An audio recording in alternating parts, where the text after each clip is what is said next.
A wool buddy is someone that can sweep your board while you set up your baskets, and that way we can just keep things ticking over a little bit quicker.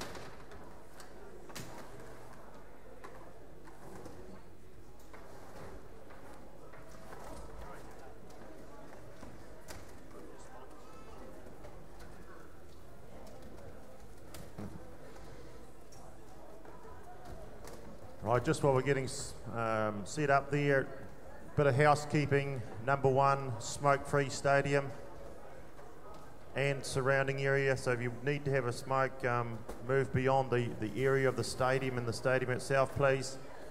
If you need some help towards smoking and have decided or trying to or thinking about or maybe in the future giving up, there's a tent out the back there with some lovely ladies in there. Linda's one. Go and see them and they can have a chat to you about the choices and ways of getting off the craving of nicotine and replacing that habit of smoking with something else. Remember, you can't break a habit, you must replace a habit. As soon as you break a habit, there's a void in your life and you'll just go back to the old ways. So replace it with something else. Otherwise, the chairs here, mainly for shearers, but we'll do it a few times a day. Please look after these chairs on the floor, thank you, with oil and the likes and hand pieces and brooms and just that dirty gear. Keep it on the floor, thank you. Otherwise, we'll have a lot of action. We're going to ease our way into day 2, but it's very difficult to ease our way when we've got the open wall handling up for grabs here in the morning. We're going to have some pressing going on, some semi-finals and the pressing up the back. So a little bit of simultaneous sort of action front and back again. So again, you need that swivel chair because there's going to be action happening all over the place. On the board here, on the wool handling board, you wool handlers, you work within the black lines. Okay, those are your guidelines. We know how some of you wool handlers try to push those lines and bend them at times. So it's the black lines, you wool handlers, those are your boundaries. Hunter Tier tries to push the boundaries sometimes. Just a call to competitors in Heat 2 of the Open. Be ready to go as well. Rocky Happy Tate, Joanne Kumara, Cody Hawkins, Tia Potai.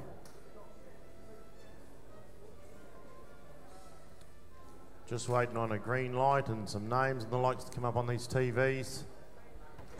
And we'll be underway. We'll live stream, of course. PGG Wrightson's given, oh no, sorry, it's actually Rabobank, don't get it right. Everyone's supporting the show here, but Rabobank's given money to this live stream. So you can Google that baby and be watching live from all around the world. I was discussing earlier actually how you could be shearing sheep in the world in a day and a half on a plane. Well, the world's even smaller than that these days. You can do it live. You can chat to one of your buddies over in Ireland or whatever you want to do. So all good. So at the moment they'll be watching us, and probably when the Worlds are on, we'll be watching them. Unless you've got the great privilege of going over there. Rightio, we're not far away from a kick-off. Just waiting on our green light, Gerald. Just going to give the muscles a bit of a flex. Starting to feel a bit of tension in the ear. There's a fair bit up for grabs here. And it's not all about the cash. She's more the prestige and honour of having that ribbon or trophy on the wall in the cabinet with the Golden Shears label stamped across it. Good talking point. She was a brilliant speech here last night, wasn't it, Gerald? Yeah, great stuff. Great night out, actually. By jolly it was. Lots of action-packed. I really enjoyed the, you know, how accurate everything was with the cord to cord. No disputing that. 2 at a time was good. Giving them 2 or 3 goes, as in, you know, with top 8, was it top 16 in the Open, top 8, then top 4, then top 2. So for whatever reason, because we're down to, what, 100th of a second, aren't we? We're down to the hundredths. It just gives them that chance to have another go if it just didn't quite pan out. They just got hooked up just here and there, which it is. We are down to those little details when it comes to a speech here. But hey, great night. Everyone had a good time. The bar was open. So everyone was just relaxing, and it's about that as well, and you know, rubbing shoulders with a few buddies. So yeah, good night out. Primary ITO are the sponsor of this event, the Open Wool Handling. training. Training is the thing with primary ITO. They're not just in the shearing and wool handling sector. They're in dairy, forestry. You know, they're the main suppliers of funding for training. Yeah, So thank you very much to those guys. very much so. Highly subsidised by the government too. The farmer or the contractor or the whoever it might be pays the money. Tuma, do you want to get this underway, mate? Shearers to the board.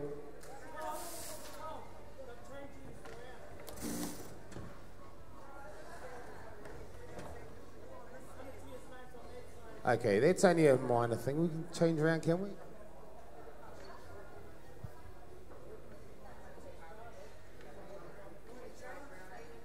Got the green light, Tuma. We're smoking it. We just, we're not sure what our names are this morning, and we're just finding out what they are, so we just got to catch up.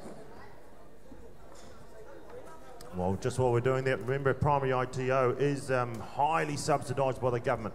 So myself as a dairy farmer now, we put all these people through these courses, and they're terrific courses, and it might cost us $250 a course as a boss or owner of the dairy farm.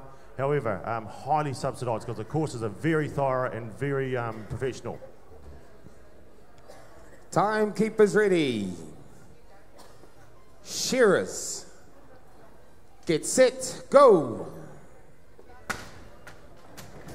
Sorry about that, wool handlers. But I mean, it's a good thing because you're already amped up, you're on your toes, you're ready to go, and switching a few baskets around is a minor thing. I see down there on table one, we've got Pania Piwari. Pania is fresh up into the open class. This is her first show. Good to see her up here. She's been in the seniors for about 44 years, so you know, it'd be nice for her to get up in the open. She can be there for another 55. So well done, Pania. Juliet Lyons, table number 2, Alexandra. We've got Hanatia Tiffany. I think she's living up around the Tikawiti area, but she's from a little place by the beach called Paronga Hole. And Sandra Reri from Masterton, local. So this is a good start to the open wool handling heats, Gerald. Yeah, very much so. We want those shearers to really crank it out. I'm presuming 4 fleeces, Tuma, is it? 4, I'm presuming. Someone down here might be able to help me. Is it 4?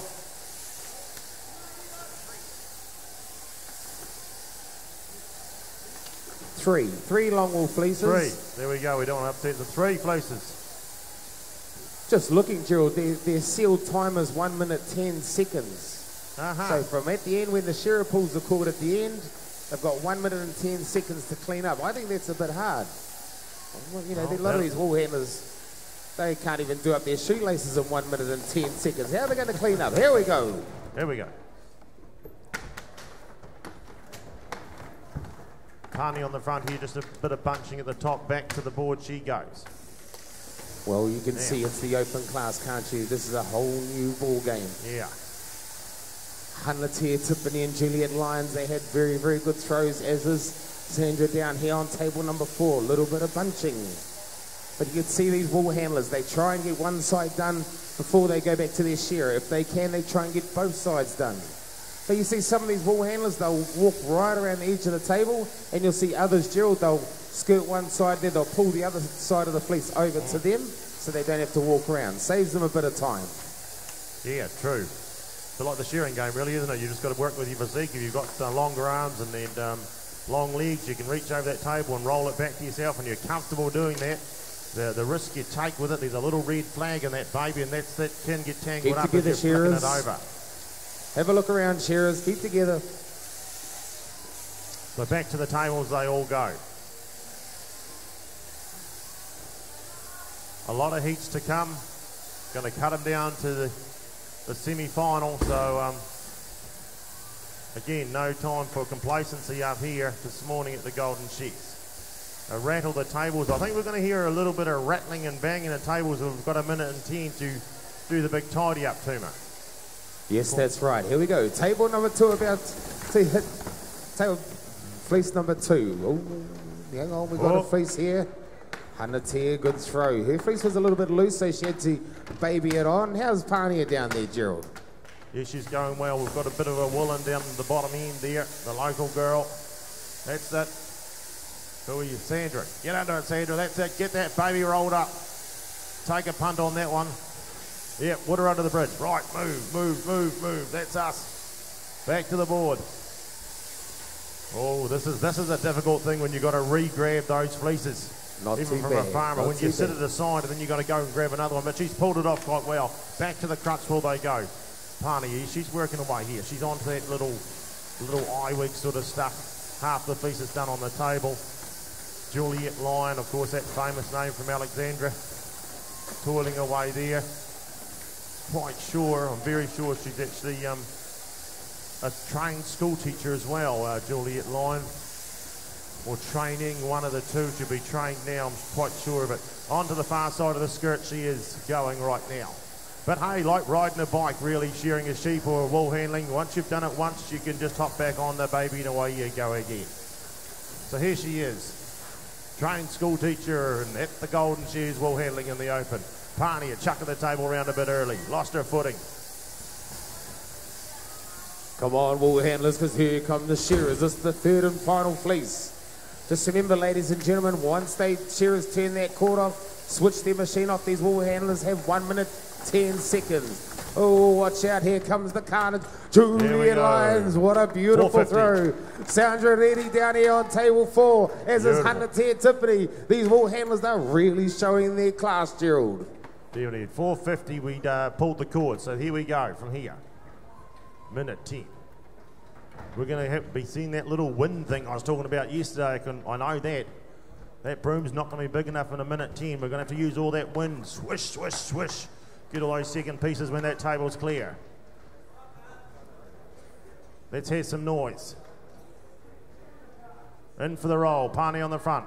Juliet Lyons doing the same. Tiffany. Really working, grab those little bits out there. She's in for the roll. She leans right over, picks up the bigger bits off the table, and onto the broom they go. Under there. Lyon reaching right through to the far side. Got a lot of the work done. Parnia onto the last and final little sweep up. What's going on down there, Tumar? He's gone in action. Come back to me. On to the second piece of this goes Parnia. Shake, shake, shake into the basket. Juliet Lyons down there as well. Hands in the air. Stand 1, 3.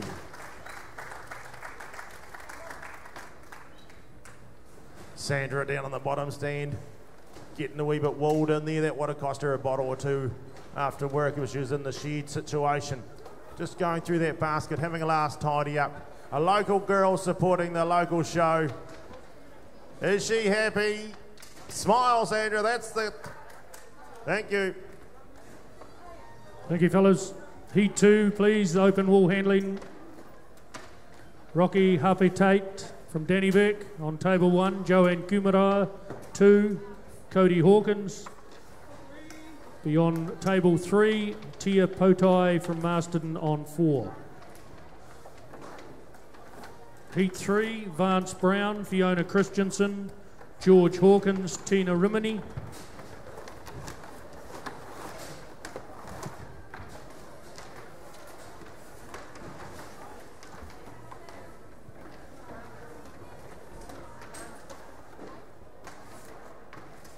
One minute, wool handlers, yeah, 1 minute to get yourselves organised and we'll be giving the start.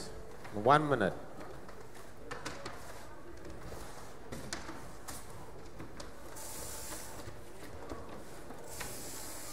Just watching those throws this morning and talking to a couple of the judges, Jill, they reckon that even though it's the first heat of the Open, that the throws, just points on throws, has gone from mid-20s down into the early teens.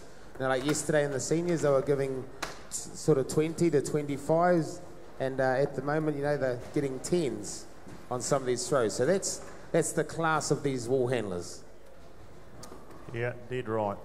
It's a different, and a lot of that is based actually just sheer knowledge based or experience based, where they know instantly by touching that fleece, because this is what they've done for. It's hard to quantify the years, isn't it? Because some of them have been around for such a long time, but as soon as they touch that fleece, they know exactly what sort of weight they need to throw to hit the table, whether they need to walk around the side of the table and place it and basically just fold it out nice and slowly, or hey, look, just turn and just chuck. Shearers to the board. And she's going to land square. Timekeepers ready. Shearers, get set, go.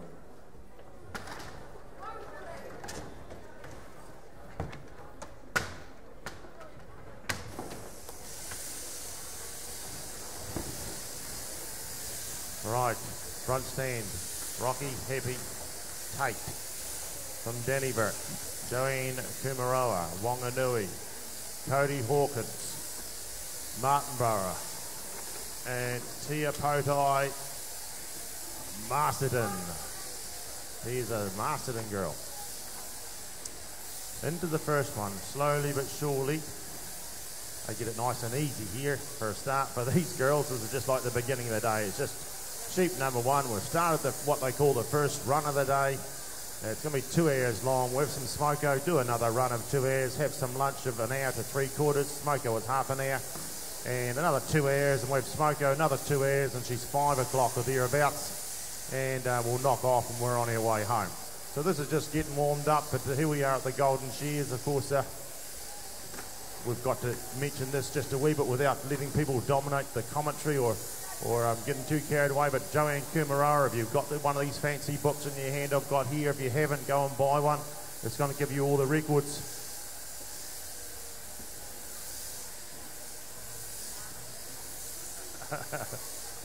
Good work. Yeah, not Marston down there, but Tia Milton. Milton, that's the South Island. Oh, I've got to back that up, don't I? I'm a South Islander myself from Southland. Anyway, Joanne Kumaroa does a wee chuck there, nice and light. Anyway, have a look at this book here, ladies and gentlemen. What are we going? We step back. We've got Joel Henry is the champion at the moment, the reigning champion of the open wool handling here. Then we go back a year. Champion Joanne Kumaroa. Go back a year. Champion Joanne Kumaroa. Go back another year. 2010. Champion Joanne Kumaroa. Go back to 2004. Champion Joanne Kumaroa. Go back to 2001. Champion Joanne Kumaroa. So she's been around a long time, Tuma, and she's good. She is very good. Apparently she snuck into the country last night. I don't know if they smuggled her in or how she got in. But yeah, here she is, and she's down in Masterton, up on the bright lights. This is her home. You know, she's made her mark here. But just looking at these throws, these wool handlers, you know, you can see the skill level is way up there. And it's good to see. We got Tia Potai here on table number 4, local. We got Cody Hawkins on table 3, local as well. So I'm not sure if there's any local people around this place. I think they might all still be at home asleep. They probably went to the hotel last night and had a few too many. But if there is, you know, they should be cheering for these local competitors. 3 competition fleeces, Gerald, I understand. It's 3. Yeah, 3 to be handled. And these shearers are... That's the only downside of speed shears, Tuma. We've struck that ourselves at home, where we do that little package thing where we have the speed shear, then the Lumsden shears, then we have a speed shear, and then they are New Zealand crossbred lamb shearing champs the next day at Winton. Yeah, some of the boys forget to turn up, but they've got a sore head and she's sitting on the pillow. More throws, back to the wool handling. A little bit hanging over here for Rocky, Joanne. A little bit there, but doesn't even look at that, doesn't even phase her. That's just how it is. She just moves on. Got the mindset set. It's just, that's subconscious as well. It's just right, that's how it's landed. Let's just go for it. Well, just looking down these tables, Stuart, I'm pretty sure tables 1, 2 and 4 have all represented New Zealand. You know, they've all had the silver fern wearing the blazer. You know, that's the class of these wool handlers, and they're in the late entries, so I don't know what's going on there. Usually the better ones are sort of at the end, aren't they? Yeah. Yeah, well, we're going to get a lot of these people, of course, are going to be and have represented us for the silver fern. So it's a pleasure to watch them here, and it's an honour to be commentating on them or announcing, and just to stand here and watch. It's one of the joys of being a commentator, is you do get the best seat in the house. Back to the board, so what's going on? We've done one side of the table. This is the last and final fleece arriving. Joanne's back to the board. Cody's up there. This is the third and final fleece, is it, Gerald? Yeah, this one on the board will be. This is us. 1 minute 10. They're all coming off the same time. Bit of a shake here by Rocky. Gets that little fluffy stuff out of the way, that little sock wool. It's not up to much, but it's going to devalue the main line. There we go. What's the time? It's 4:55. Knock off. That's good shearing because it's exactly the same speed as the last heat, which is very, very good. Now they've got a minute 10. To the board for Potai, under the table, swish, swish. Back to the basket, it's only a little bit hanging over there. Joanne's got that area clean. Rocky, up to the top where the head would be, thinks there's a wee bit of neck ball there, clears that. Thinks, yeah, right, that can go over there.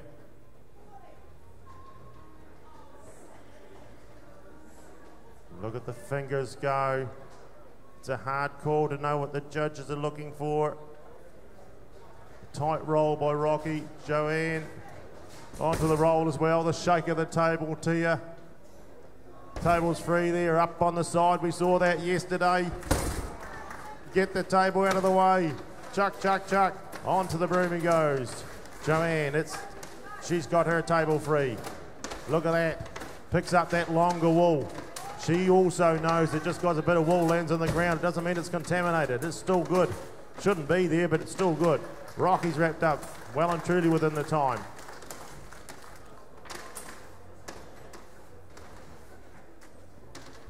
Joanne, Tia's wrapped up all the way from the South Island.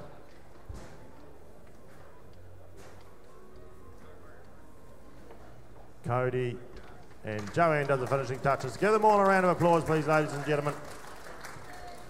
Gerald, I'm not sure what the ruling is on turning your table on its side on the board, but I think that there is a health and safety issue with it. If that table falls over onto somebody and injures someone, somebody will be held accountable. So I don't think that putting the tables on its side in your cleanup is a very good idea. Well, but we'll need to talk to Phil Morrison about that, because honestly, if that table falls over and hits somebody, someone's in trouble. Yeah, well, we haven't got enough time to discuss ice, have we? As a farmer, and farming being a very dangerous terrain with post drivers and tractors and mowers and all the bits and pieces, I'm starting to wonder whether my staff are allowed to move sometimes. Wear a helmet here and a vest there. I can see them right across the whole farm with all their helmets and vests on these days. But anyway, it's a changing world, and that's just how it is, and you've got to run with it, I suppose, and abide by the rules. Okay, ladies and gentlemen, we'll move into Heat 3 of our Open Woolhandling Championship. Table 1, Vance Brown from Christchurch, Fiona Christensen from Masterton on 2, George Hawkins from Masterton on 3, and Tina Rimini from Masterton on table 4. Heat 4, Joel Hinade, Picky Hua Martin, Yvonne Abraham, Annabelle Rimini. Just a final call for competitors in the Open Woolhandling, please. Pania Iraha from Danny Verk, Waina Peniha from Masterton. It's a final call, guys, we need you up here. Let us know you're here and get a t-shirt. That's Waina Peniha Pania Iraha.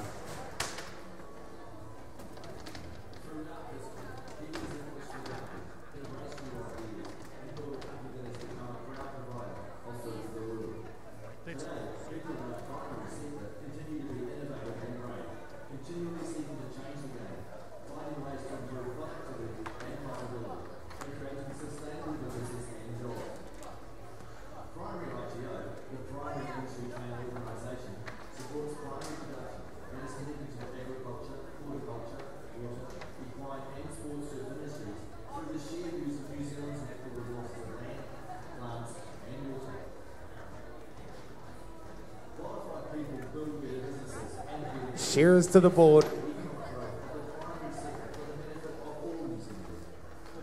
Shears to the board, guys.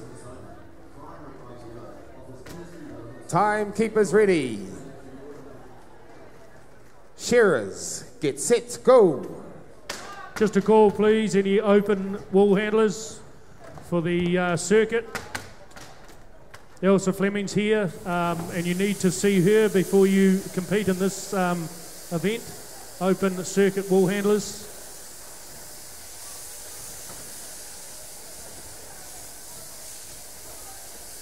Well, you just seen a little thing on the major sponsor of this event on the primary ITO. Okay, wow, a company set up by the government, highly subsidised by the government to do all forms of agriculture training. If you want some training done, I can give you a little bit of a personal touch while they're just working away on this first sheep at the moment. I've trained a lot of my staff at home. I have 8 there on the farm. And I don't know why. I think I explain it really clearly and precise and let them do it and all those sorts of things. But it doesn't seem to get through to what I'm trying to achieve. But I tell you what, if I send them to one of those courses up there, everyone's listening, they come back and all of a sudden the thing I've been trying to tell them for 6 months and they wouldn't do it is getting done every day and even better than the way I wanted it done. So I don't know what it is. It's a bit like a father-son sort of thing. It seems to come across more clearer in a class situation or from someone else's point of view or another expertise. So use them. It works really, really well. I can tell you that firsthand. And you get very, very good results. You'll get better results than you expect. That's my experience of it anyway as a large-scale dairy farmer now. Right, back to the throws. Tables full of wool. Who we got? Vance Brown, Christchurch. Fiona Christensen from Masterton, a local girl. Let's hear some noise. Come on, we must have had that warm cup of tea by now. A local girl getting up here supporting this local event.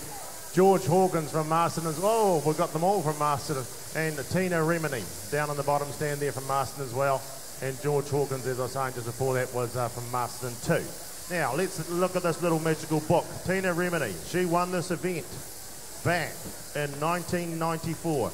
That's how durable these wool handlers are. Longevity. They have massive longevity. They're in the shed. They do this for a living. Travel the world and throughout New Zealand, from the Bluff to the Kaitaia, up and down the country, in wool sheds on beautiful sunny days like this. That's when they're working, is when the sheep are dry. They miss out on the sun a lot. They're inside those sheds, sorting wool for the farmer, sorting wool for the country. Oh, it's all good. So that's that's how fit and strong they are. So that gives you a bit of an idea there. Right, we've got some locals up there. So let's have a little bit of noise. Fleece 1 still sitting on the table. Fleece 2 arriving. Once the last fleece is wrapped up, we've got, or the shearers pulled the cord. They've got 1:10 to have that place spick and span.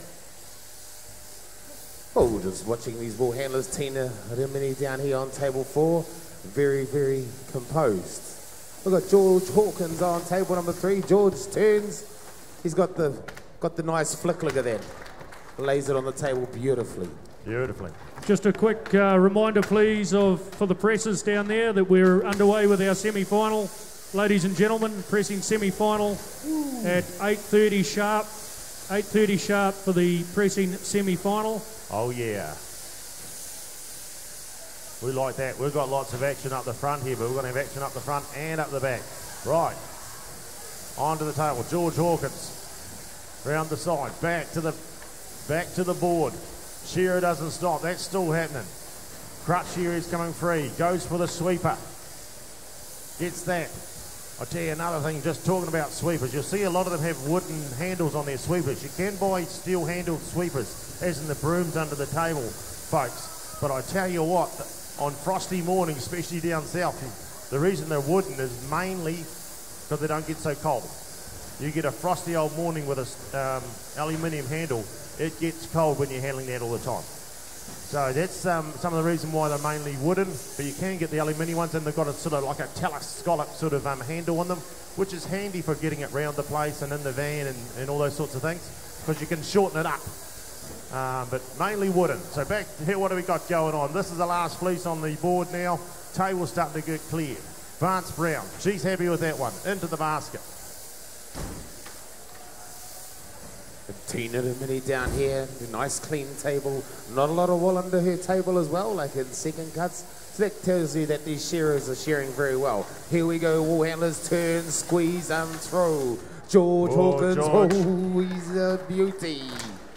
We got Fiona there on table 2, fresh up into this open class. Well done, Fiona. 1 minute and 10 seconds, not Beautiful. a lot, Gerald. So these wool handlers need to pull their fingers out of their earrings and get into it. Here we go, George Hawkins, watch his fingers go. Come on, George, where's your support? I know you got heaps of whānau here, Gerald.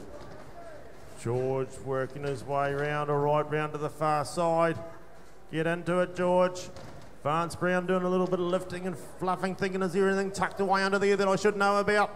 And so there was, so she grabbed that out. Round to the bottom end. Flick, flick, flick. George's table's free. Give it a bang, George.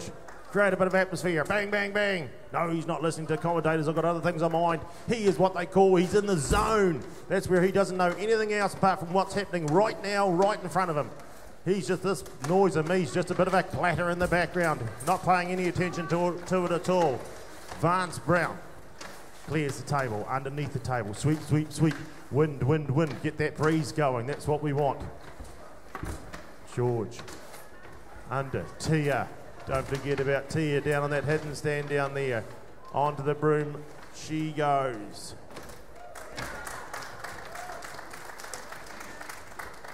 Tina Remini.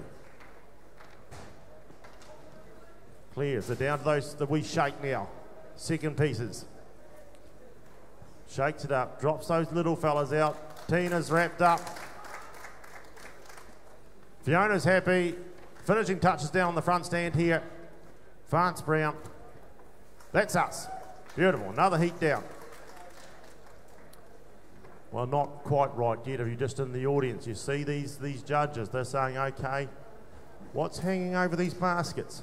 It's finished for the announcing and the commentary, but what's hanging around here? What's on that floor? How much is left there?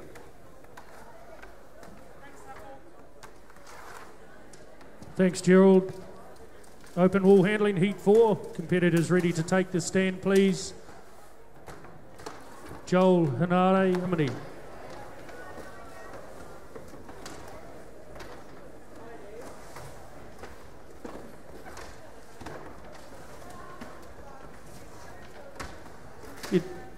Dana Tiaho. Dana, if you're in the stadium, could we see you now at the announcer's box, please? Dana Tiaho. Shearers to the board.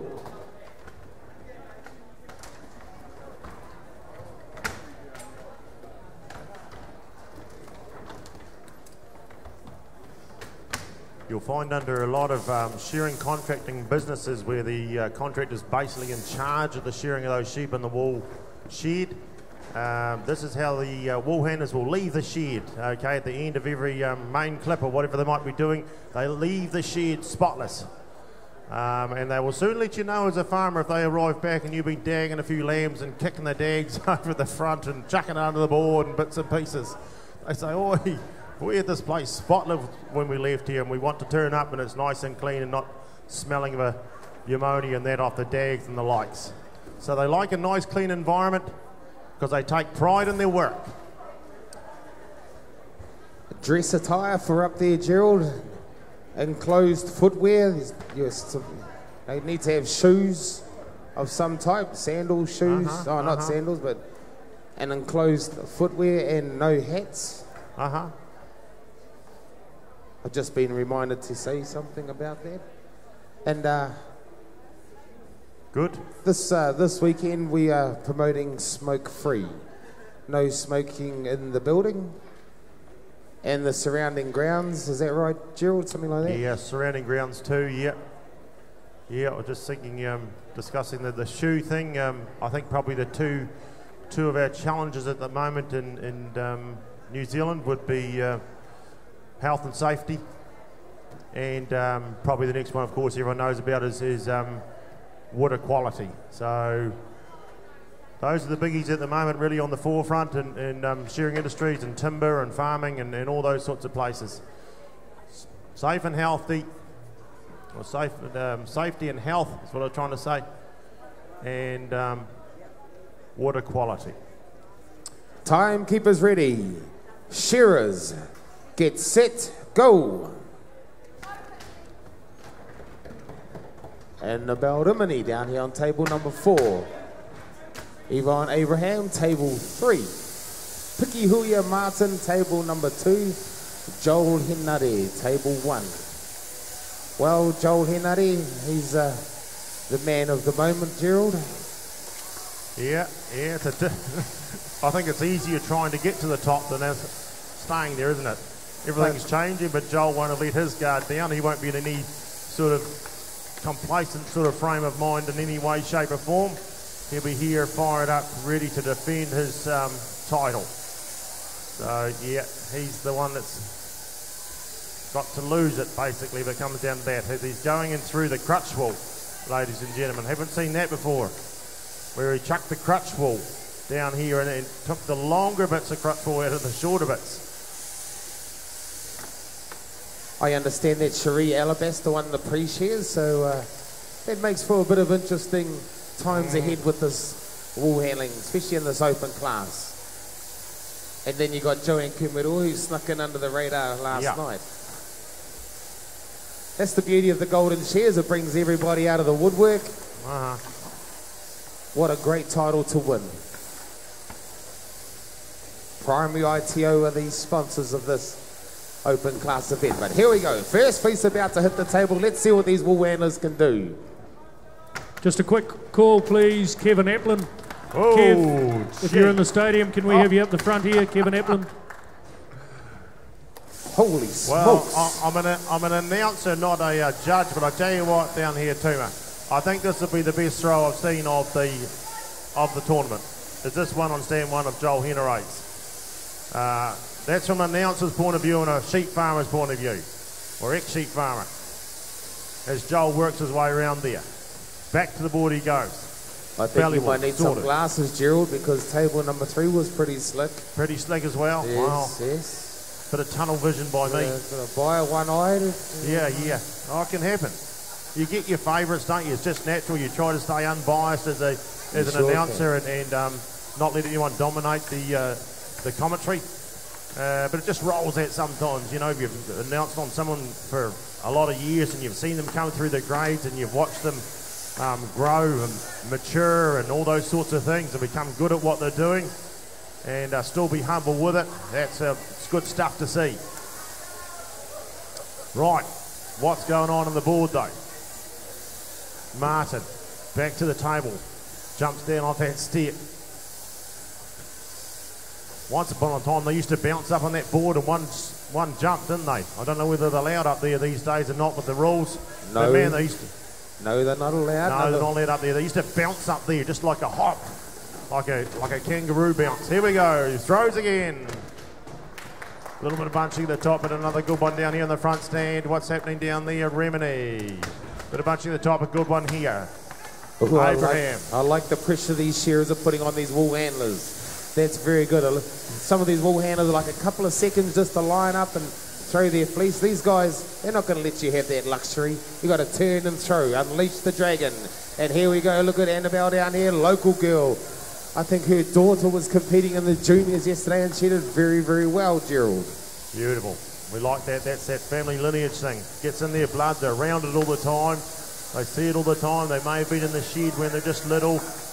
Mum and Dad had money to earn and the shed they had to go. It's school holiday time. What are we going to do? Oh, well, come along to the shed. You can help us do a bit of wool handling. And of course, it just sort of goes on from there and they get good at it when really young. And they roll into being involved in the shearing industry in one way, shape or form, really, whether it be on the press or on the table, wool handling, or up on the board shearing. Down the last side work, these shearers, these wool handlers, they've all got the fleece on the table. No, Annabelle Domini says, I haven't, mine's in the badge. These other wool handlers, they'll be looking, thinking, oh, heck, these guys, they are peeling. Because down the last side work, these shearers, all these wool handlers, some of them have got a bit of wool left on their table, a little bit untidy, Gerald. Yeah, that's got to come off here. I'm not sure in the rules here, another one, but like jolly Joel Henry down here, when he rolled that fleece up, you see what do you call them, the wool transporter. See the wool transporter, oh, another good one, carting the way. He rolled it up into like a like one of those, like a ferry down sleeping bag. He's going to stuff it in one of those little wee pockets you can. He rolled it up tight and snug. By jolly he did. Well, that is the ruling. Nice, tight and compact is Yeah. how these fleeces need to be. Annabelle Rimini down here, table number 4. I think she's a little bit in front at the moment. Speed stakes. 1 minute, 10 seconds, not a lot of time. Come on, Annabelle. I hear George here saying old school. Come on. I don't know what that means. Walk it straight to the press or what, Gerald? Yeah. Martin, table's clear. She's the first one with that. Onto the broom she goes. The wooden handle, nice and warm. Sweep, sweep, sweep, and a long handle with that. Sweeps right under the table there. Doesn't have to go around the far side. Gets that wind going. Swish, swish, swish. Look at this here on stand 1. There's that tight fleece we're talking about again. Real tight. Look, squishing it all together. Wow. Yvonne, Abraham. Table going to be cleared there. Down beside you. Remini. Rimini, she's gasping for air at the moment. She's thinking, well, wish it was only 2 fleeces. Come on, Annabelle, you haven't got long to go. Get on your knees, girl. Pull out those longer bits of locks, because I think down there on table number 1, Joel Henare snuck in front. Where did he come from, Gerald? You didn't tell me he was sneaking up. Still early in the morning. We're trying to ease our way into this announcing, but by jolly, very similar to yesterday, everyone comes here as though it's semi-final time. If you notice that, this is normally like a standard, well, I wouldn't call them a standard show, but other shows where they sort of ease their way through. It's the heats, kaboom, kaboom, kaboom. But not here. They come in at the heats like a semi-final. So they step it up right from the word go. Talking about stepping up things, we're going to be stepping these presses up soon. They'll get them all greased up and ready to go. Clearly click, clearly click. We like the sound of that as farmers. By jeebus we do. That's another bar of gold ready to go onto that truck. Truck and trailer sitting outside to load with the sheds full. We'll load them all out. Front end loaders coming in and grabbing the bales, chucking them all on there, stropping them down. 100 bales on the truck. Stand out there, get a photo and send it on its way. It's still coming off the board. Beautiful. We like that. It's all about making money as well. Farming's a lifestyle, but it's got to be a business. It's not a lifestyle when you haven't got any money, I can tell you that, and you can't move. Can't run a farm without machinery, so got to keep that wool rolling. Okay, Heat 5, open wool handling. Anne-Marie Kahukura, Rose Puha, Lani Morell, Pagan Rimini. Those competitors up there now, ladies and gentlemen, ready for a start. Heat 6, Karen Herbert, Amy Ruki, Sophie Cameron, Leonora Smith. There's 12 heats in this event, ladies and gentlemen. A huge, huge event at Golden Shears, the Open Wool Handling Championship. Semi-final to be run on Saturday morning, I believe.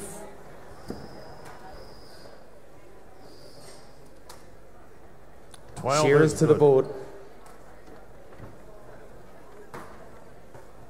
This Puha name comes up a lot. Timekeepers ready. Well.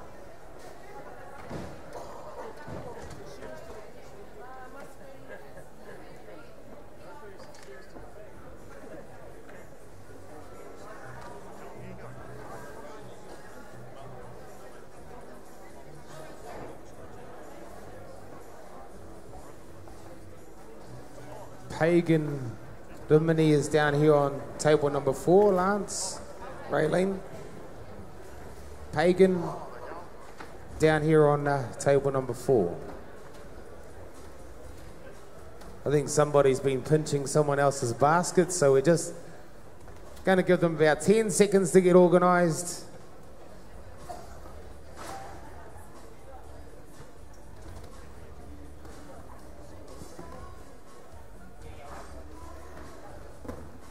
So we've got Pagan Rimini down here on table 4. Timekeepers ready. Shearers, get set, go.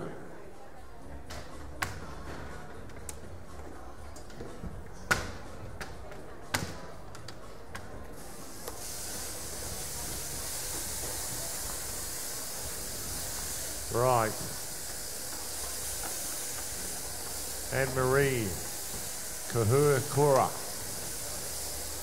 I will try to get your names as accurate as I possibly can, but I'm not the best at the Maori pronunciation. I should hand that over to my co-commentator to do the wee sweep. Anyway, stand one. Let's get over the small stuff. Don't sweat that stuff. Doesn't serve you well. From Omakau. Omakau, pretty famous for New Year's sort of day, race day there. They have the gallops and they have the trots at Omakau. And just down the road, of course, in one of the other valleys is one of the famous wool handling judges, Eki. Don't know Eki's real name, I just know him as Eki. But everyone knows who I'm talking about. Rose Puha. Well, she's the mother of the boy that won the novice shearing yesterday, Tuma. So that's all good there. So there's a bit of a, you know, trying to take a bit of the old cash and sash home, and they're off to a flying start with the a novice win yesterday by her son. So here she is. She's lining up the first row. Down the line. What's happening down your two stands down there? Well, we've got the two sisters, Lani and Pagan. Lani is the younger one, as you can tell. She turns and throws. Whoa. Oh, and she's going to show the big sister how to do it. Pagan turns and throws. Oh, Pagan a little bit. I was going to say a little bit overhanging, but there's probably about 4 points just at the top of the table. Unreal. That was a beautiful throw by Lani. Alan Precious reckons more, but he's a... Get back out by your shearing judges, Alan. Okay, Pagan Lumini just working away quietly, you know, even though she had a little bit of wool fall over the front, not letting it bother her too much. But the little sister there on table number 3, Lani, I think she might have the big sister. Yeah. We like that. You get that sometimes where you get that, well, not beginner's luck, but it's a hard case sometimes when you're going through the grades. Your mindset can be different when you make a grade. You think, wow, you know, I'm not quite right up there just yet with these big guns if you're a senior shearer going into the open. And when you get up, your mindset is, I'll just give it a good lick. You know, give it a bit of a go at these fellas. And you can get that beginner's luck sort of thing where you just come in and everything's good. And then for some reason, as time goes on and you start getting up there, you can start sort of locking up a wee bit, thinking, oh, I've got to defend my title, or by jolly, I should be in the top 5, and I must get this right, and I must get that right. So that carefreeness sort of goes away, and you sort of start, your muscles don't go as freely, and you know, you sort of just don't go with the punches and go with the rolls like you used to. And yeah, it can be a bit limiting. Anyway, first very, very good throw by Lani as she's sorting the fleas on the board. That's what we like to see. Rose, oh, just sits it down. Lani puts another beauty down, Tuma. Oh, Lani, you are the little angel at the moment. Pagan down here, a little bit fell off the top of the table, but not too bad. But Lani, you are on fire, my girl. Keep it up. We got Anne-Marie Kahukura down there on table number 1. She's a very, very good competitor, as is Rose Puha. All these open wool handlers in front of you right now, ladies and gentlemen. Any one of these can make it into the top 4. Wow. Did you see that Lani getting around that table there? She was like, her eyes were looking away at the front and her hands were working away at the back. Okay, which is like looking about 5 or 6 steps ahead of yourself when you're walking the Milford track. Not easy to do. You think, oh, that's that stick there and a trunk there and a root there, I must miss or I'm going to trip. She was just looking, she wasn't on the spot, she was way ahead of herself. Yeah, so she's just on fire here today, up to that top of the table. Happy with the roll now. Rose pulls that last little bit out as well. Anne-Marie, just above Alexandra, she's based there. We like these South Islanders up here. Good mix. They come from all corners of the world to make the Golden Shears. I found that out. By jolly. And no wonder. Another thing I found out, and haven't been up here for 20 odd years, is all the people, the committee that run this place are very, very supportive of everyone that's involved. This is a big, big shearing family, and they're very proud to hold this massive event here, and they run it well. But supportive is the only real word I can use at the moment as a new boy on the block. 1 minute 10 seconds is what these wool handlers got to tidy up. Pagan there, she's spending a little wee bit more time on the floor than these other wool handlers. They all ran straight to their fleece. Maybe that's where the secret is to the quick cleanup. We got Lani. Lani's been on fire, but I've seen in that last fleece there was a little bit overhanging. I'm not sure if that will affect her mentally, but it looks like she is still going strong. But Rose Puha, she is the first one with the fleece and the fadge. It's probably been 30, 35 seconds. So these wool handlers will be right there up with that 1 minute 10 seconds. Gerald. Yeah. Onto the broom goes Rose. You'll notice there, folks, you see that broom was upside down.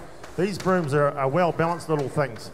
And if you put me or you on it, or Tuma, well, he's probably more of a thing. But the thing will tip upside down and go sideways and all sorts of things. So there's a special angle, you've got to hold it to keep it nice and flat.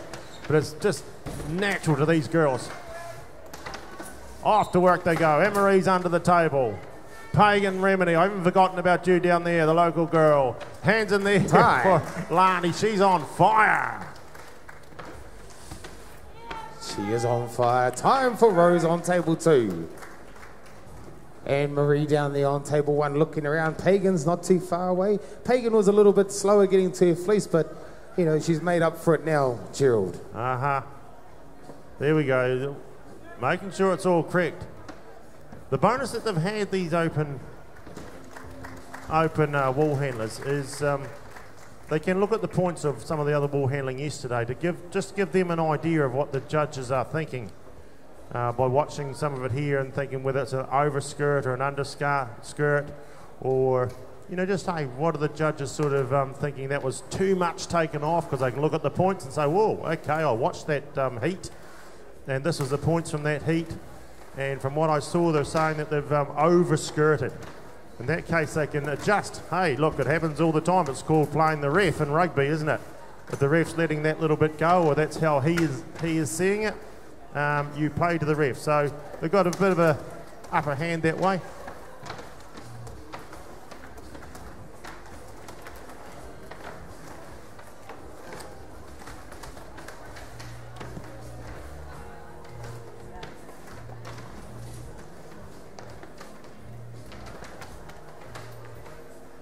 Just while they're setting up, I was just talking about how supportive the committee is here. Philip Morrison, the new chairman for this year, and probably, you know, more years than that, of course.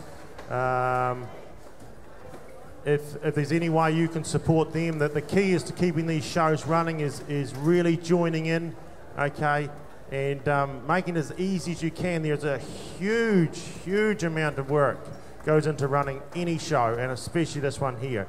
So anything you can do, Shearers to the board. Do so. And that could be as simple as putting your rubbish in the rubbish bin. Okay, but you're now supporting the committee that's running this show. It can be something as simple as that. But do those things. Timekeepers ready. Keep this baby running. Shearers, get set, go. Well, Gerald, I've been given the hurry up from the big man, so we're going to push it along as quick as we can. But that wasn't too bad. That was probably only 1 minute 10 it took from the last one to the start of this one. So well done, wool handlers. Yeah, well done, wool handlers. We've seen actually the last couple of years, there's been a massive shift that way, because there used to be what a loss of time. I don't know how it all came about, but there was a big gap there that we could lose a lot of time in shows. And look, the competitors want it on time. They don't want to be sitting around. The audience that are starting to roll in now, they want to see action. They want to see it action-packed. They want it moving. Everyone wants things done, you know, professionally and quick these days. And that's what we're trying to achieve. And I tell you what, the wool handling committee as a whole and their wool handling family, by jolly, they've responded well. Right, you want to take us down the board there, Duma, and explain to everyone who's up there and what's going on? Well, on table number 1, we have Kieran Herbert. She is from Te Awamutu. Very good competitor, New Zealand team member. Table number 2, we have Amy Ruki from Invercargill. Table number 3, we got Sophie Cameron from Australia. And on table number 4, Lenora Smith from Gisborne. So we've got a bit of international flavour here. Yeah, Invercargill. Invercargill, yes. Just a quick call. Competitors in heat 7. Heat 7 for the open wool handling, Penny Kirikiri, Emarina Braddock, Elsie Fleming, Marianne Batty.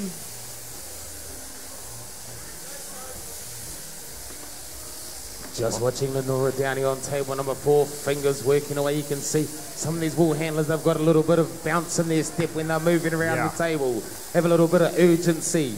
And you get some of them that just cruise around the tables. Those are the open wool handlers, Gerald, that probably stand at the end of the table when you're working in an everyday shed situation with a fag in their hand going, "Where you go, dear, go down, you get that, please." You know, those are the ones. You can tell, you can see it when they're up here. But you know, you get like Lenora here. She's bouncing around, she's on her toes. A real good competitor. Yeah, it's the joys of being a shearing contractor, isn't it? Sorting all that stuff up. Anyway, down here, Kieran Herbert. There's no standing around at the end of the table here. And she's going around really lightly on this little, these fleeces. Just taking off just slight little wee skirt on it, especially that one there anyway. By jolly. And of course, won the big one, Balclutha there, whatever that was. Let's say just call it a month with a bang at the table. You get off there, you little fluffy bits. We don't want you on there. You could and might cost me a point before I throw this next fleece. Of course, me being away up here, my little family at the moment, so anyone from the South Island. Amy Rookie. Oh, look, bit of punching here and there, but we'll run with that one. That's good, Amy. Back to she goes. Sweeps that board nice and clean. Shearers in and out as they should under a normal shared shearing situation. And in the shed, that has to be clean as well. Amy, back to work. Up round that little where that neck wool was and that head wool. Flicks it over. She's happy with it. Back to the board. Oh, look at the stuff happening around here. Tuma, what's happening in your two stands? Well, I'm down here watching Sophie Cameron from Australia, a bit of a blonde bombshell here from Aussie. And she looks like she's got a nice fleece there, not a lot of pieces around it, so she's quite comfortable there. And down here, Lenora Smith from Gisborne on table number 4, she had the neck got caught up when she went to throw the fleece, so a little bit of it got sucked underneath. So she's got a bit of work to do to get this fleece back on track again, Gerald. Right. Good, good, good. Well, down here, still lots of action. Shearers have hit the long blow. That gives them a bit of space. How does that give them space, ladies and gentlemen? Because it's called body shearing. Okay, at the moment, the shearers are doing the body work. Unless there's some seed or vegetable matter in the middle of the backs, which can come from winter time. Okay, especially down south where we winter on crop, but you'll get it up here too in the North Island. We're around hay feeders and the likes. And if they're a wee bit hungry and it's cold, the sheep will end up jumping on top of each other, trying to get at the hay feeder or the bale or the baleage or whatever it might be there. They end up jumping on top of each other, and you'll get dirt and seed in the back of the one they're jumping on. Okay, in that case, they'll see that on the table and they'll whip it out. Now, right at the moment, we're at the Golden Shears. The chance of seeing that's very, very slim. So they're making a judgment call here to say, well, the presentation of these sheep is terrific. We've just got the very, very standard stuff around here. Hence, when the shearer's doing the body work, okay, when he's in amongst it and we're away from all those little corners that might have got a water stain and the likes, let's get back to the table and get that done. Right, can't talk too long. We've only got 1:10 before they've got to have this thing clean and tidy and the hand in their ear. Not their ear, in the ear. In the ear, is it? In the ear. In the ear. We don't want it in the ear. Go. Broom in hand. Who's the quickest with the broom? Look at this Lenora. She is a real firecracker. Whoa. She's on her toes and all looking down there. Kieran Herbert's no slug either, Gerald. Kieran Herbert, you watch the skills. She knows what she's doing. Yeah, that's that wind. Get that wind going, Kieran. How's the Invercargill girl? Go, Amy. I'm here to support you. Tables getting pushed out of the way. None on their side, though. Down to the second bits. Here's the shake, shake, shake, shake, shake. The Australian girl, she's happy with that. All the little bits in the basket and the hands go up simultaneously there. Stands 2 and 3. Kieran Herbert. She's happy and clean. It's clean. Well, Gerald, good morning. We're just about to start here on the wool pressing. So while we've got a bit of a break, while the wool handlers change over and prepare, we'll start our presses off. So pressers, are you both ready to go? No, not for a minute. I think we're just having a bit of a discussion. The wool handlers, those fellas, Huey. Those presses are shocking. Okay, next heat up, Rick. Thanks, Toma. Heat 7, Penny Kirikiri, Imaroma Braddock, Elsia Fleming, Marianne Batty. It's Heat 7, Heat 8. These competitors be ready. Cherie Alabaster, Ronnie Goss, Sarah Moran, Kushla Abraham. 12 heats, ladies and gentlemen, in the wool handling here this morning. 12 heats, Huey. How many heats did you have in the wool pressing, Hugh? Hugh, are you listening or you're in La La Land? Hugh the Welshman. Hugh Condron. We're just oiling the presses up. The presses weren't happy. They need a bit of lubrication. So we're just going to oil the presses, and then as soon as we got that done, we'll get it underway. So back to you, Toma. Okay, can we have our shearers to the board? Talking about lubrication, if you ever want oil, just squeak. Timekeepers ready. Shearers. Brad. Get set, go. Do you see that, Gerald? As timekeepers ready and these wool handlers are running around, the shearers come running out of their bins. Oh, look. Get some powerful words. Very, very powerful.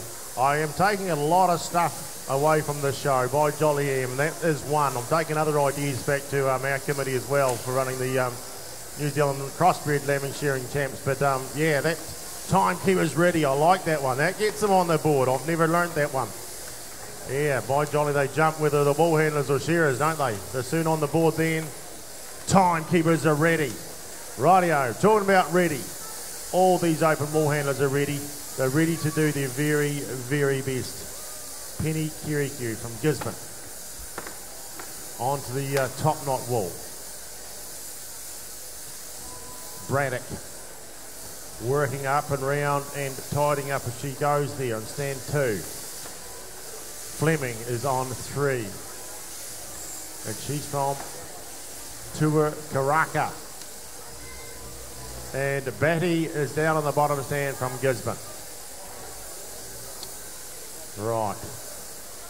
Easing their way into this as they're onto the last shoulder as far as the shearing goes. This is where they start organising the fleece right now. Have a look around, guys. Have a look around.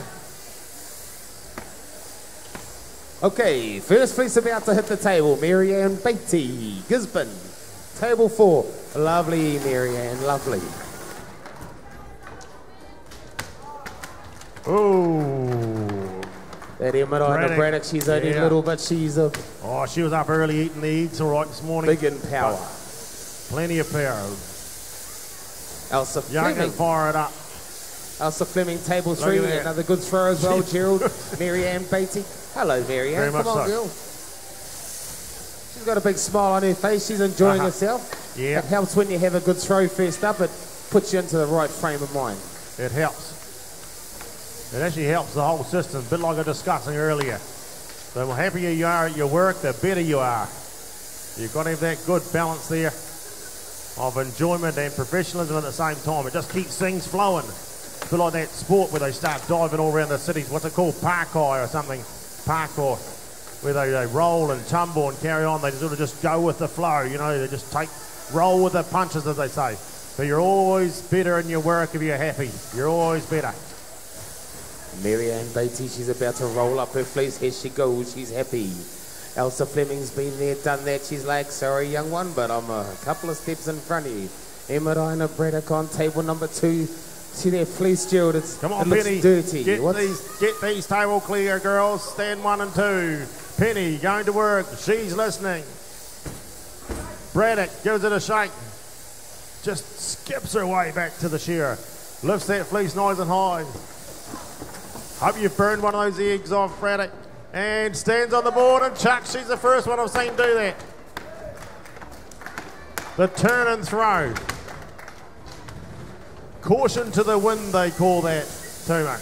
Oh, there's a goodie. Lovely Caution throw to the down wind. here as well.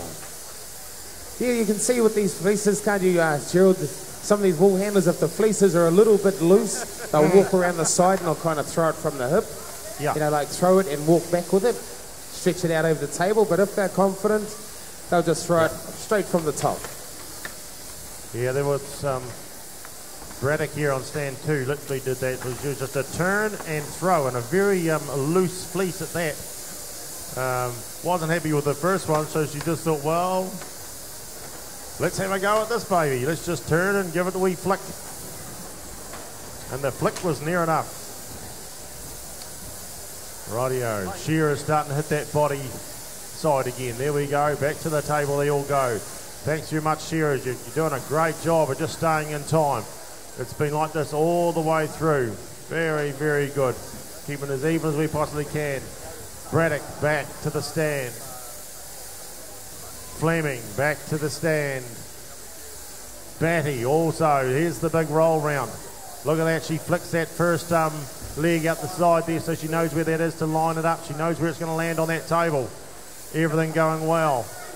Braddock lifts it nice and high, gets a few of the old fluffy second cups out of the way already. Starts half sweeping the board. Is she going to turn and throw again? Here we go, the youngster. Yes. Turned, lost her balance and everything, but weave it hanging off the side of the table there. Kerry. Back, board clear. 1 minute 10 seconds is ticking. Tick, tick, tick.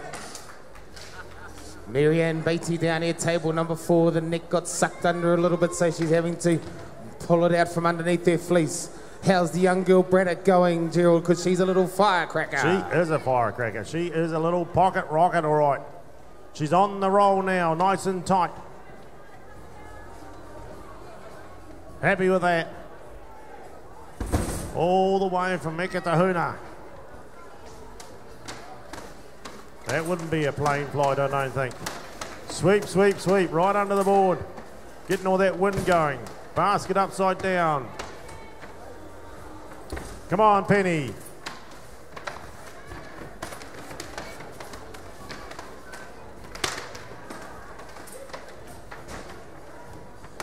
Marianne Beatty, come on, Marianne, you're farting around a little bit. You need to get your hand up in the air so your time can be taken. Oh, Elsa Fleming says, I'm happy, that's me. Time for Marianne.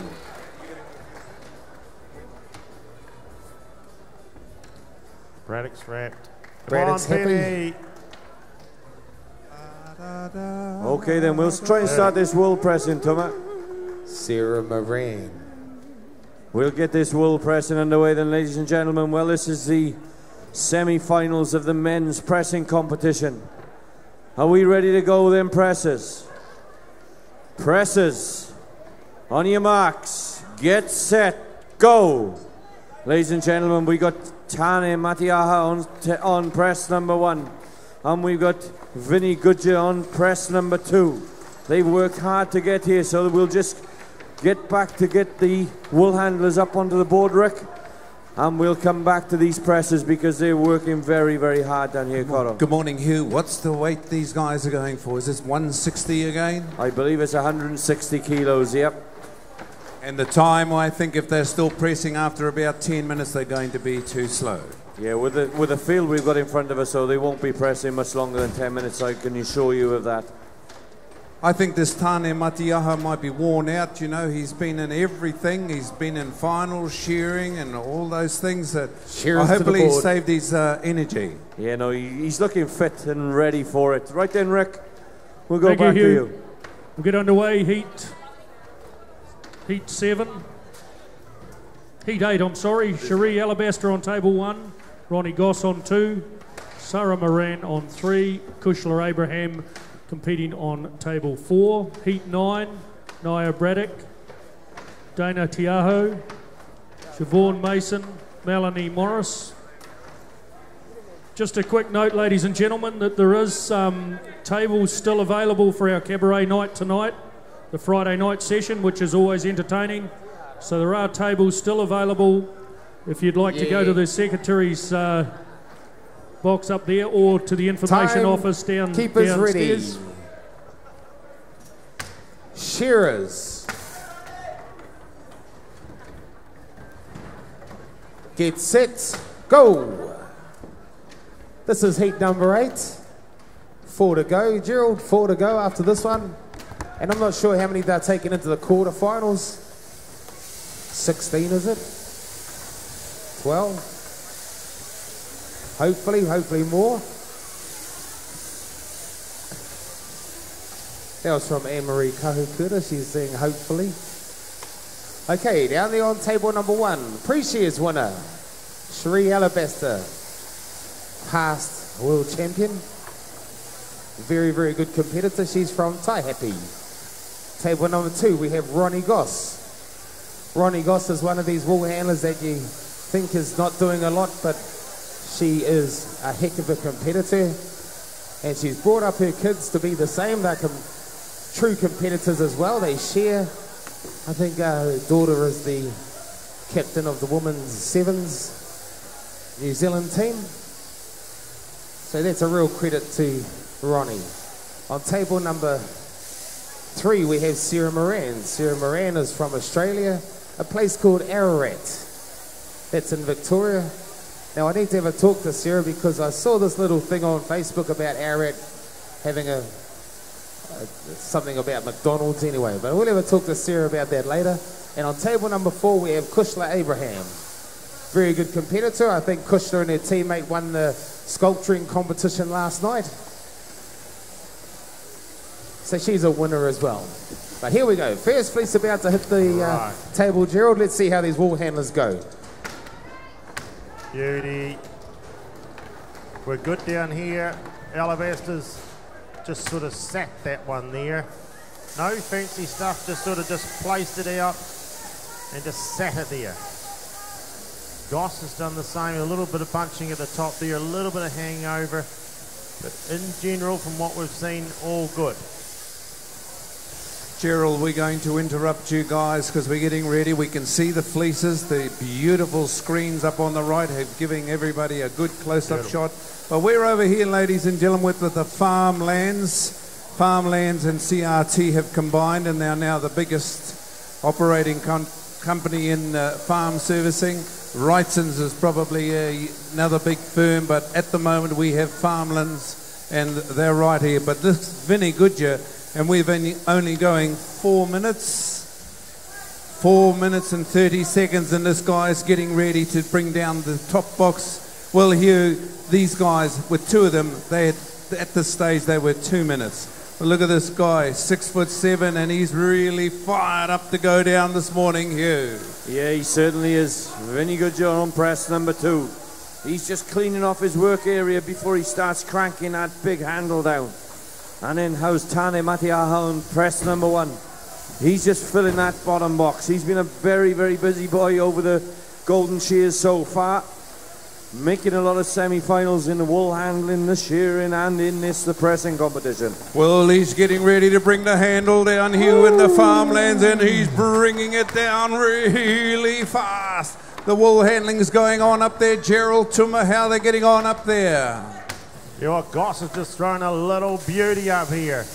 Just held together, just nice where you can see it's a whole lot tighter and shorter. It's just sort of knitted together for one reason or another. And one of those major reasons is normally a bit of a check. If the sheep takes a bit of check, a bit of lack of feed, a bit of whatever, what happens is the nature says, well, that wool's not totally important to my survivability. Let's just, draw a wee bit on that. And it sort of clams itself in a wee bit. So it'll cot up. Okay, and a perfect throw there by Goss. Absolute ripper.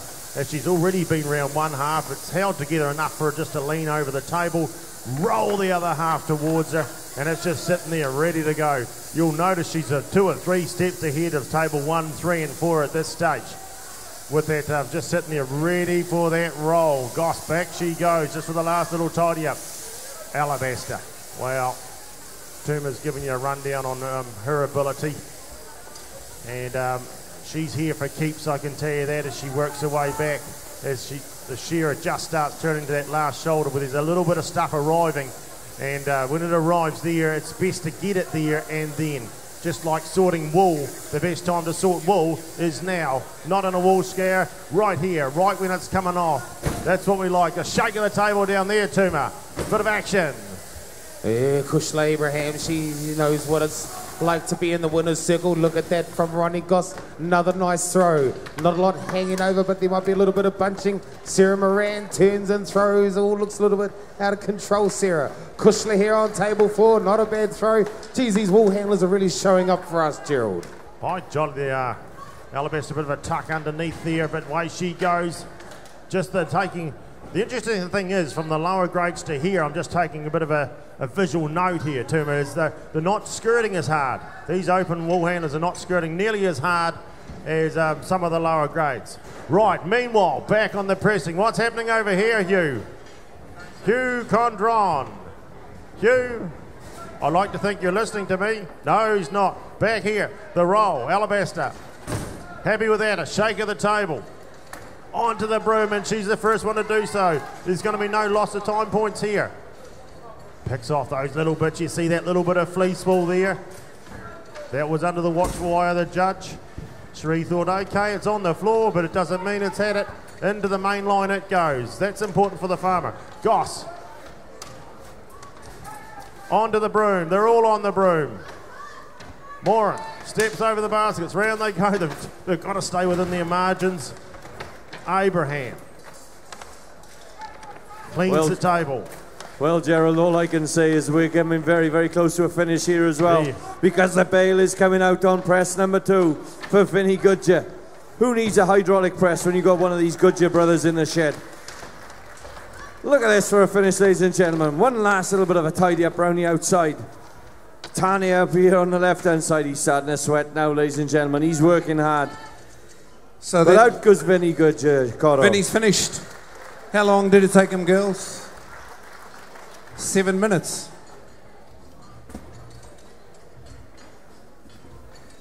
8 minutes to press a wool bale. We said 10 minutes, Cotto. Holy heck, that man's a machine. What did you say? Who needs a hydraulic press when you've got a Goodyear in the shed? Well, I suppose that's his new name. Vinnie Hydraulic Goodyear. Yes, certainly. What an athlete, ladies and gentlemen. Terrific, terrific competitor there on one. And then we've got this young man, Tani Matiaho, on press number 1. He's working hard as well. He'll still be around the 10 minutes. Top box coming back to the floor. He'll take that cap off as soon as he's got those pins in there. So all we've got left to do with this bale on the right-hand side here is to weigh it. Who's our next heat, Rick? Yeah, thanks, fellas. Heat 9, the Open Wool Handling Championship. Nio Braddock on 1. Dana Tiaho on 2. Siobhan Mason competing on table 3. Melanie Morris from Australia on table 4. Heat 10, Aria Mullins, Uti Mason, Betty Nico, Waina Peniha. Aria Mullins.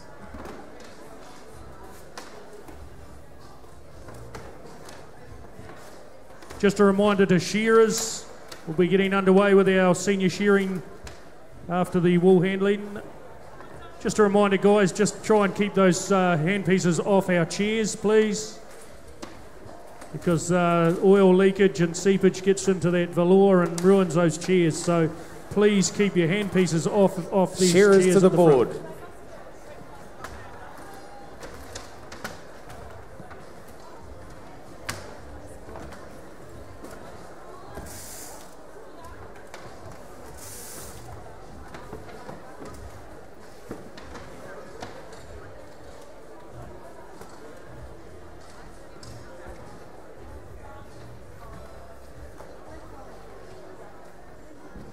Timekeepers ready. Just keeping it real and then keeping it real.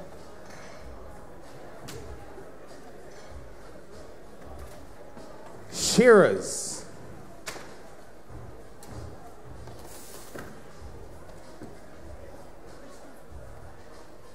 Get set, go. Wool handlers, you should know when you're on. As soon as the board has been judged, the table has been judged from the previous heat before you, you need to get up straight away and get yourselves organised, save you being under a bit of pressure from the commentator when we get started the next time. Kia ora. But here we go again, Nio Braddock. Like you say, you wouldn't need a plane ride from there. Gerald from Iki Tahuna here. We have Dana Tiaho from Milton. Siobhan Mason from Dannyburg. Melanie Morris from Australia. Australian team member, that's right. I think it's her and Sarah Moran.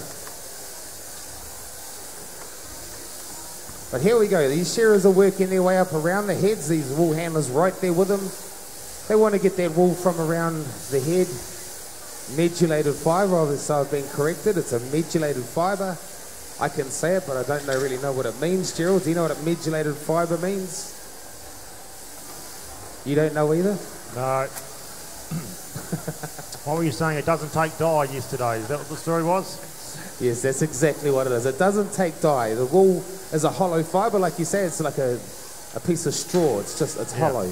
Well, so, Tuma, we just had our second time taken for young Tane Matiaha here on press number 1, Coro. Boy, has he got a sweat up. Look at him. The tāmoko's glistening on his shoulders. Well, here we're going to go away and weigh these bales. 160 kilos is the desired weight. And just looking at Tane's job, his finished product, look, you can't fault that too much. That's a beautiful bale, a little bit of soft in the corner. The idea is to get it nice and flat so it stacks on the truck, on the lorry when it goes to market. So bring that one over here, guys. This is Vinny Goodyear, ladies and gentlemen. His time was 7.5 minutes to press his bale. The desired weight is 160 kilos. And we have the boys. Let's have a countdown. Drum rolls. 150, 160, 154.5 kilograms. He's 6 kilograms a bit light. Yeah, but his time's going to make it. And he didn't lose a hell of a lot of points on the lead up to that, did there he? seemed to be a lot of duck eggs on that score sheet. So at this stage, he's looking pretty smart. That's Vinny Goodyear, 154 kilograms. Let's go to Tane Matiaha. Have a guess, Hugh. Oh, I think this will be pretty close to 160 kilos. Whoa, Hugh. What is it, Hugh? 158.5, ladies and gentlemen. Great for the young presser. Give them both a big round of applause, please. We've got 2 more guys, haven't we? Yeah, we got 2 more. So if we want to go back to the wool, if we go back to the wool handling, Tuma. Yes, and we'll get ourselves set up. Second throw, Siobhan puts a foot on the table, throws. We got Melanie Morris down here. Melanie had too much Weet-Bix this morning. Kiwi kids are Weet-Bix kids. I don't know what Australian kids are. Are they Weet-Bix kids as well, Gerald? No, Vegemite kids. Or are they claiming Marmite? Pavlova. That singer Lord. Sunline. That singer Lord. David Fagan. Russell Crowe. We won't go there. We'll leave that one, eh? Right, back to the table. Right. Third and last fleece on the board. One is sitting on the table. Bit of a plug just while they're finishing off here. Shearer's hitting the body right now. Braddock, back to the table she goes. Is their major sponsor, Primary ITO. Okay, well, a big warm welcome to those who have just arrived. Primary ITO, a big training department that works through all sorts of agriculture industries, including the shearing industry, logging industry, and the dairy industry as well. Trust me, I know from first-hand experience, it's a very, very good way to upskill your staff. Upskilling your staff increases your production and makes you money as a business. Okay, so use them, it works really well. I find the staff at home respond tremendously more to that than me trying to explain it. So that's how it spins. Here we go. Last and final throws. Stand one. Wee bit over the top. Another beauty with a foot on the table again. Stand 3. Just to interrupt for a moment, Gerald. A call, please, for senior shearers. All our senior shearers, we want you up here now, please. Senior heat shearers, can we get you up for a T-shirt? Let us know you're here. Beautiful. How's Australia getting on down there? Has she had too much Pavlova? She rolls onto the far side. No, I don't think she's had too much pebble over it. If she has, she's hiding it very well. Roll of time down here from the young Aussie lass, Melanie Morris. We got Siobhan Mason from Dannyburg, table number 3. Come on, Siobhan, pull your finger out. You need to hurry up because this Aussie girl has got the broom in hand. Young Braddock down there on table number 1. Been there, done that, Gerald. Be on the broom down here. Mason's been toiling away there in the third stand, not getting a lot of coverage between the pressing and giving the sponsors a bit of a run. But she gives the table a bit of a shake now. And on the broom she goes. Tiaha. Oh, look, I should be giving her a lot of mileage. She's a South Islander. Come on, Dana. Reshuffle the basket, cleans up underneath him. Wee bit falls out, gets that sorted. But onto the wee shakes. Braddock on stand 1 down here. Come on, Braddock. Ekatahuna. Beautiful sounding place. Is it as beautiful as it sounds? It's as quick as it sounds as she's got his hand up in the air. Winner of the time of this heat. Time for Siobhan. Melanie, time for the Aussie girl as well. Come on, Dana. Dana. Last and finishing touches, has a little separate pile of wool there within her little boundaries. Good on you, Dana. Oh, she's taking a breather. You can see they're giving it some stick. Looks like she's pulled out another line of wool there, Gerald. Yeah, she has. She's pulled out of the line. Whether it's something out of the... Something out of the X-Files, maybe? Yeah, that's right. Or something out of the middle of the back. You can get those one-off sort of things. You'll see at the very, very odd time with shearers, where they have a dispute with a sheep that's in their pen. They think it's an unfair disadvantage, and they may get it changed over. In this case, she's decided to make that call to say, hey, this here should not be in the main line. It's over and above. I'm an open shear. I'm going to make the call on the spot. And that's exactly what she's done. It's now up to the judges to decide whether Dana was correct or not. But judges, she's from the South Island. Okay, competitors, heat 10. We'll have you up there, please. Aria Mullins from Danny Vick on table 1. Uti Mason, Danny Vick on 2. Betty Nico competing on table 3. And Waina Peniha from Masterton on 4. Heat 11, Kayla Gardner, Declan, you're right.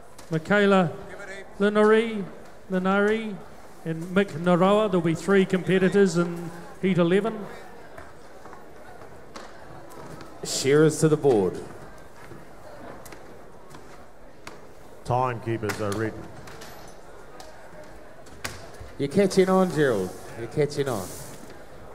Okay, guys, back to the wool pressing. We're getting underway with our second semi-final. You're probably about 25 seconds away, so just button when you're ready to go. Tuma, Gerald, just button. Ladies and gentlemen, we go ahead with the second semi-final here at the Farmland-sponsored men's open wool pressing. Declan on press number 1 and Jeremy on press number 2. Pressmen, are you ready? Get set, go! The desired weight, ladies and gentlemen, is 160 kilograms. We had Vinny Goodyear going. Let me button there, sorry. Timekeeper's ready. Shearers, get set, go! Okay, back to the pressing arena. We had Vinny Goodyear do his wool bale in 7.5 minutes. Is this young Declan going to be up there? Was it this 10 times Golden Shears champion here on press number 2, Jeremy Goodyear, ladies and gentlemen. This guy, you watch him throw the wool pack in the air and tip it upside down, chuck all the contamination out, get the contamination out, and he's got it back into the wool press. The idea is have it, health and safety comes to the fore. Contamination is really good too, because we don't want this arriving at our wool stores with a singlet, a t-shirt, a bale hook, a bale pin, whatever, because those things all arrive at the wool stores. Jeremy's in there, but Declan's already got his top box half full. Okay, boys, who you got there wool handling? Well, down here on table number 1, we have Adia Mullins from Danny Vick. Adia Mullins has been in the open class for a little while. She doesn't do a lot of shows, really. She's too busy looking after her 14 kids. But that's Adia. She's a great competitor. Good to see her up there having a go. On table number 2, we have Uti Mason. Uti Mason's been around for a few times. He's been a winner of this event in the past, a New Zealand team member. And Oti, you forgot to dye your hair, brother. We got Amy Hewitt here. She'll do that this afternoon. Table number 3, Betty Nico, Masterton. Local girl. But here we go. Here's the throws. Let's see what Oti can do. Ooh, teammates. Adia Mullins is right there too. And down there on table number 4, another local Waina Peniha. So look at these throws, Gerald. There's nothing wrong with these throws. A young gun down there on table 1. Pretty good. Yeah, it's a good round. By jolly it is. Odie Mason, give you a little bit more on that. Again, folks, see these books, these big fancy books in my hand here on the history of this show. You can buy them. Make your way to wherever they are.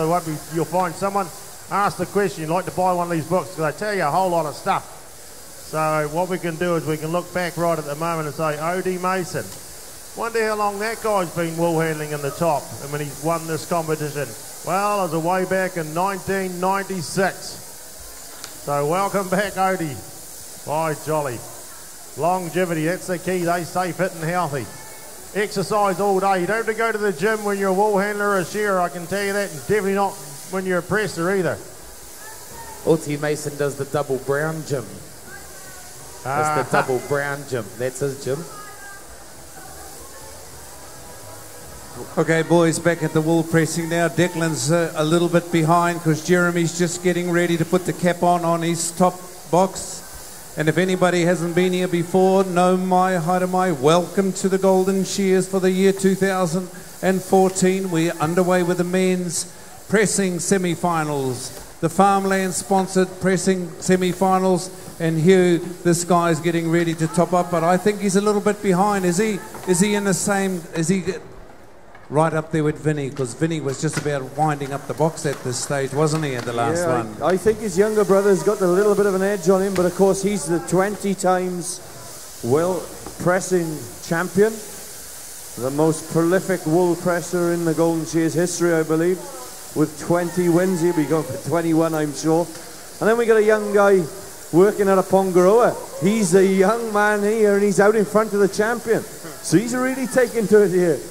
He's like a bull at a gate, this young Declan. He's a young guy and he's full of it. Now he's going around and good your nose, he's going for the 160 kilograms. Declan might be a bit light. Oh, I don't know. It's his first attempt at this event, Coro. He's been working at a Pongaroa with sheer exhaustion. And I know it's his first attempt. So to make this semi-final as a first attempt is a very, very good effort indeed. Well, he's built like a brick, you know. He's got the big arms. It makes us look a little bit chubby, doesn't he? Well, he makes me look chubby anyway, Carl. And of course, this Golden Shears... Look at the arms on the bugger. This Golden Shears this year, of course, is being beamed live, ladies and gentlemen, on the internet. And I know that there's a lot of boys over in Wales watching. I know that the Davis family are watching in Preston. I've had a couple of messages off them. So it's great to see this going live all over the world. And of course, the wool handling has got 2 master wool handlers up there on the stage. Tuma, how are they getting on up there? I think these master wool handlers are skanking a little bit, to tell you the truth. Okay, guys, let them go. Third and final place. Let's see what Oti Mason can do. Oh, Oti, you're a crowd pleaser. Adia Mullins, a little bit of bunching. Let's see what Waina can do. Not too bad. Betty turns, squeezes, throws. Lovely, lovely. Okay, come on now. 1 minute, 10 seconds is all the time you're allocated. Then it's 1 point per second. Oti Mason's thinking, bugger this, I'm out of here, and he's nearly ready to roll up where Betty hasn't even started with the fleece. Roll up time for Mason on table 2. Come on, any Danny people get behind Oti Mason. Ash Boyce, where are you? I can always hear you, but I can't hear you now. Adia Mullins on table 1, roll up time for her. Gerald, 1 minute, 10 seconds, easy. 1 minute 10, easy for Odie. Look at him go, he's on the broom. He's sucking a bit of air. A very good reason to keep this as a no smoking zone, I can tell you that, because Odie needs some fresh air. He needs some pure oxygen at the moment. Keep that broom going, Odie.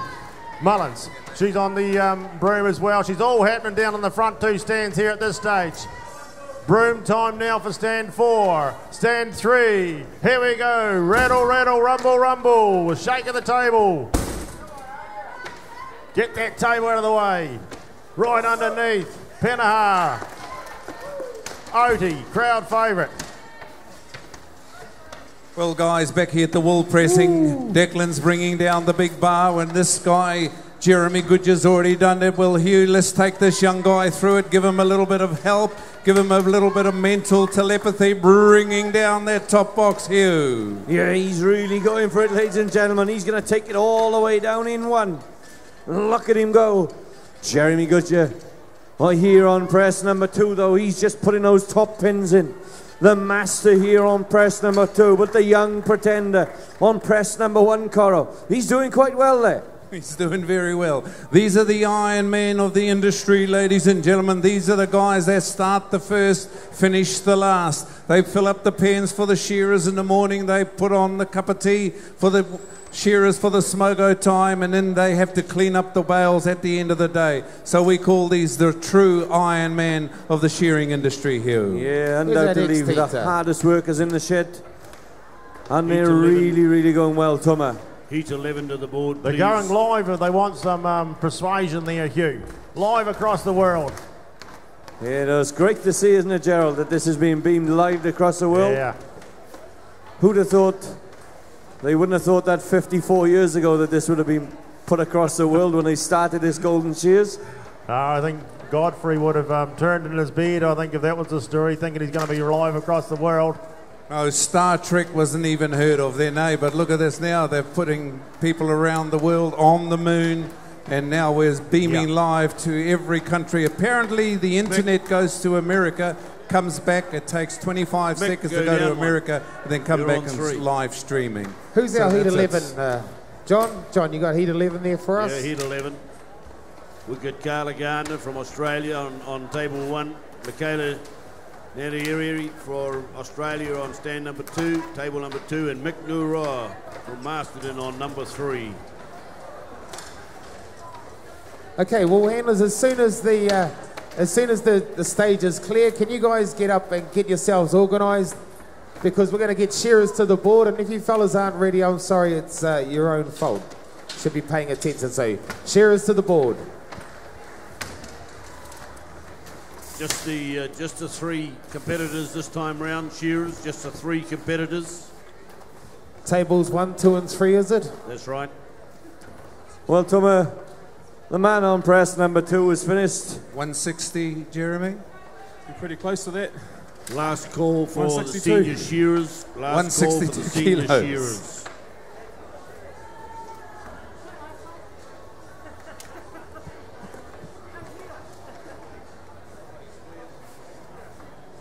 By the looks of it, Huya, there's only 3 in this heat. Sorry, there's only 3, the first 3 tables. Timekeepers ready.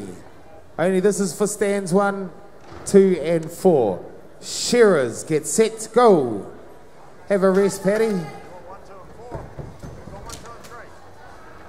Oh, Nuro is out of the woodwork.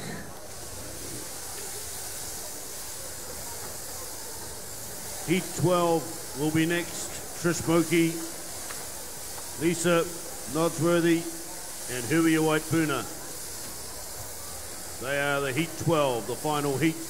That will be up next. Rightio. Warm welcome to everyone who's arrived. We'll give you a bit of a rundown just here. Where are we up to at the Golden Shears on day 2?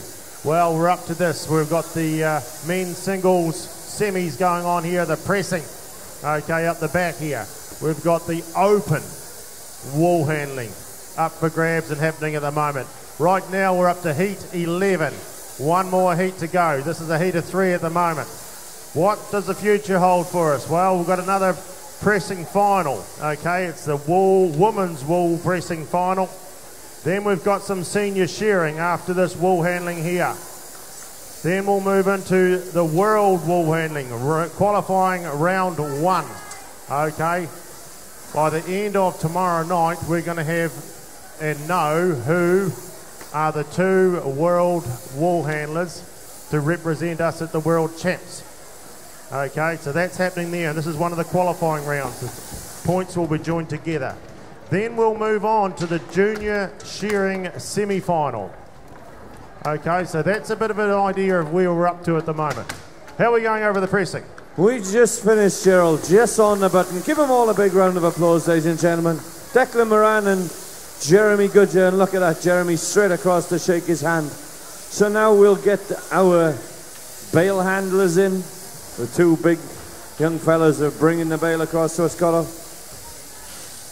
How are these bales looking? You look I think at that's a Jeremy's? bit light. It's like a pin cushion. Oh, I don't know. 150? Yeah, it might be. Yeah, 154 maybe. Okay, boys, put it on. Let's unveil it to everybody what the weight is. We're going for 160 kilograms, ladies and gentlemen. And let's see how heavy this bale is. Got to turn it on.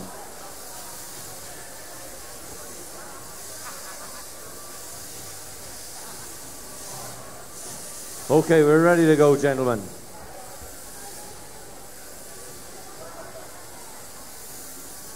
$150.5. Oh, it's gone up. 145.5. 145. Well, Declan, you should have had a bit more wheat bix this morning.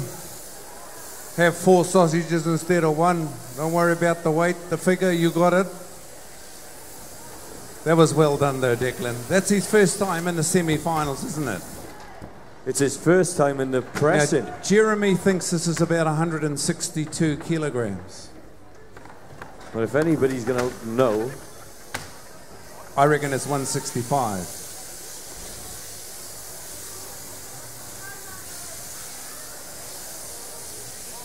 Just a quick call, please. Ladies, Senior shearers. Ladies and gentlemen, the bale weight for Jeremy Goodyear, 160.5.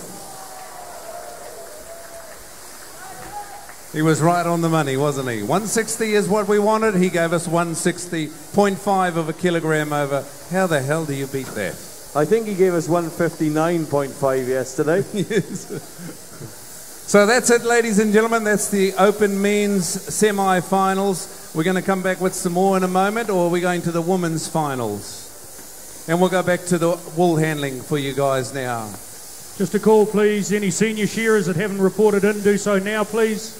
Senior shearers, if you haven't reported in, we want you up here now, please.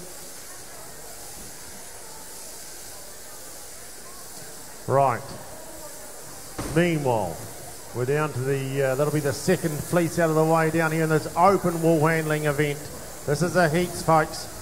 As the shearers are coming down the last side, commonly known as the money side, and the wool handlers, we're keeping a good steady pace. We want it as, you know, as accurate as we possibly can, or simulating a normal shed situation.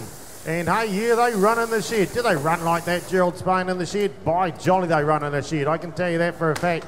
They run here, they run there, sorting wool all day. That's the throws. This is a very important part here to make sure there's not wool hanging over the tables. And if there is, under the watch wire, the judge and the little counters, they're getting changed over. And just like shearing judges, the judges change to make sure it's even as possible for us. And if you want to have a look, see what's happening in real time, not the outside jobs when all this wool gets whisked away to the judges out the back. Look upstairs there and you'll get a view up there of how they're going in real time. Okay, so that's what's happening. They're on to their last little fleeces right now. And then they've they're into the minute 10 that they've got to clean up. So there's a roll here on table 1 into the fadge. She's happy. A shake of the table all the way from Australia and onto the broom. Laneri, another Australian. She's happy with that. Another Australian. one. Well, good morning, That's internet Take folk. over the Golden Shears yet. That's okay. That's okay. We like that. Okay, down here on table number 3, Nuro. Areas of the cleanup. Come on, mate. He goes. Local boy. Yes, he is a local. He is a local. You wouldn't think so because he hasn't got much support. Maybe he's one of those kinds of fellas, a bit of a hard man. Time down there on table 1.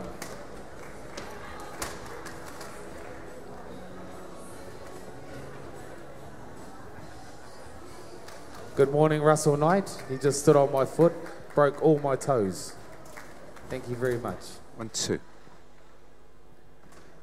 Well, good morning, the World Wide Web. Here at the we're here at the 2014 Golden Shears in the state-of-the-art War Memorial Hall in Masterton, in the Wairarapa in the North Island, here in good old Aotearoa, New Zealand.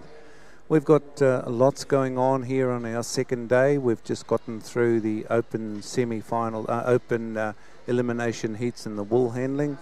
And what a heck of a big field there, and it was interesting to see there is probably 4 or 5 open competitors that haven't been here for a number of years, and this year they showed up, and it was great to see Joanne Kumeroa, who this time last year was gravely ill, and she's come through. She's got all her hair back.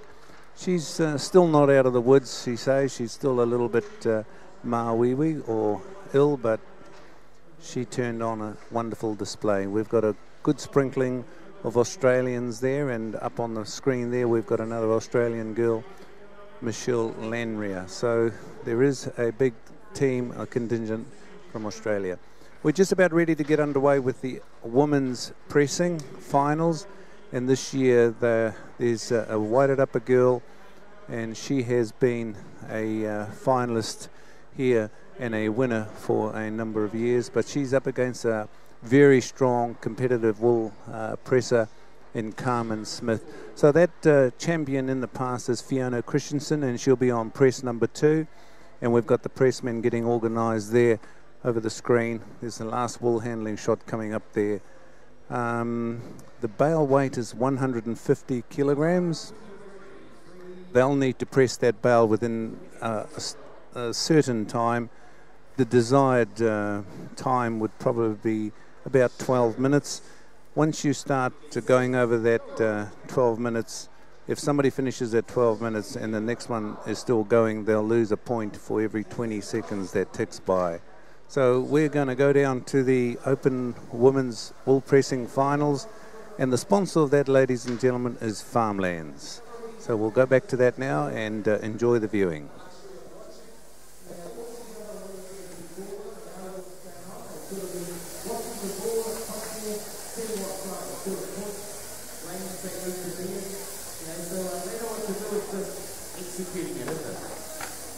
Yeah, right. Yep, and executing it well. With the unknown just at this stage of how many they're taking through, but the known fact is we've got 12 fours is very, very close to 40 competitors. So they've travelled from all corners of the earth to be here, and another one just from across the ditch, of course, is Norsworthy. And onto the little bit of wool there, she sort of sorts that on the board. Gives it a bit of a shake to get those second cuts out. Did you see that? And Hui are down there from Napier, of course, looking in this magical book. I'm doing sales here. I should be a salesman. But come back to what I was explaining is she won this event in 2007. Look, she's been all through these little things here, been around a lot of shows for a long time. And she has pulled this event off. And anything can happen, so here we go. It might have been a while ago. Throws to be taken onto the table. The Australian girl, Hui, places it. Beautiful. I like those ones where they sneak around the table. Sorry, Tuma. Where they sneak around the table or lie it out. Tuma, we're going to interrupt you. Well, ladies and gentlemen, for the year 2014, our co-commentator is Hugh Condon. Hugh is from Wales over there on the other side of the country. We won't hold it against you now. No mai hara mai welcome. Diolch yn fawr a croeso mawr I bawb. Diolch yn fawr, Coral. Thank you very much. Lucky da. Very good, da iawn. And at the end of this, we'll go and have a punnet. Yes, that sounds like a good idea to me. A cup of tea. So, ladies and gentlemen, on press number 2, we have Fiona Christensen. Fiona is a Masterton lass, and she has won this event 6 times before. Give her a hand, ladies and gentlemen, Fiona Christensen. And on press number 1, ladies and gentlemen, all the way from Pongaroa, Carmen Smith. Please give her a big round of applause and a welcome. Right then, ladies, we're going to make a start. Presses. If we could have our judges ready, please, Richard. Our presses are ready to go. In this, the Farmlands women's individual pressing competition. This is the final, ladies and gentlemen. Presses, on your marks, get set, go. So we're away then. Carmen straight to the box with the pins, and the handle comes in as well. Fiona's doing the paperwork first, ladies and gentlemen, because that's a very important part of this as well. The paperwork, the press has got to be marked up properly, Coral, so that the bale can go into the works and the farmer gets as much money for that bale of wool as he can. So how are we going down there, Tuma? Oh, we'll keep going in until Tuma comes into us, Coral.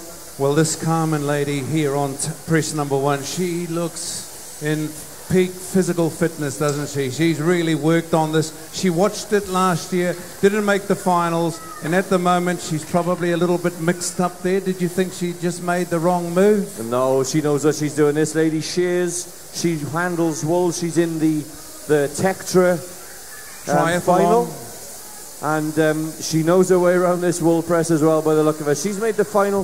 This is the second time she's competed at the Golden Shears, Cotto, and now she's into this ladies' final. Well, she's up against the 6 times champion here in the farmlands wool pressing, the women's wool pressing, and Carmen Smith is right there with the speed, ladies and gentlemen. Hopefully there's a few people watching the internet at Pongaroa, because this lady has got her work cut out. 150 kilograms is the desired weight. And look, you don't need to go to a gymnasium if you can do some wool pressing. Down it comes. How are you going there, boys, on the old wool handling? Oh, well, we'll talk about Huia Puna White there on table number 3. She rolls it in there. Lisa Nosworthy on table 2. And Trish Muke from Waipawa getting ready to throw that fleece. Land, baby, land. What a beautiful throw there on table number 1. Well, let's see how Lisa goes there on table 2. Here she goes. Whoa, fabulous throws, ladies and gentlemen. A little bit bunched up there on table number 2 at the top there. A little bit bunched up. Probably not a lot, but you can see the points unveiling on up there as you go. We don't have the time. We just have the table points that have been accumulating there for these girls. Okay, how are we going back at the wool pressing, brother? Well, we're starting to fill the top boxes now, ladies and gentlemen. Both presses grabbing big armfuls of wool. They're gathering about 10 to 15 kilos every armful. It's 150 kilos, I believe, they're pressing for. So they know what they've got to do. So they'll stuff that top box full. Then they'll jump in and tread it all in. Make sure that those corners are nice and tight. Then they'll come to the bottom box and they'll make sure that all the corners are tight there as well. Make sure that when that bale comes out of the press, it sits up like a nice square bale. So how are we going down there, Gerald? Yeah, we've got action happening down here, okay. Sorry for a bit of delay there. We've just realised we're just talking about this technology upstairs. You can have a look at Texas coming in as well on the big screen now. Look at this. There's something up there, you can read it as it's happening.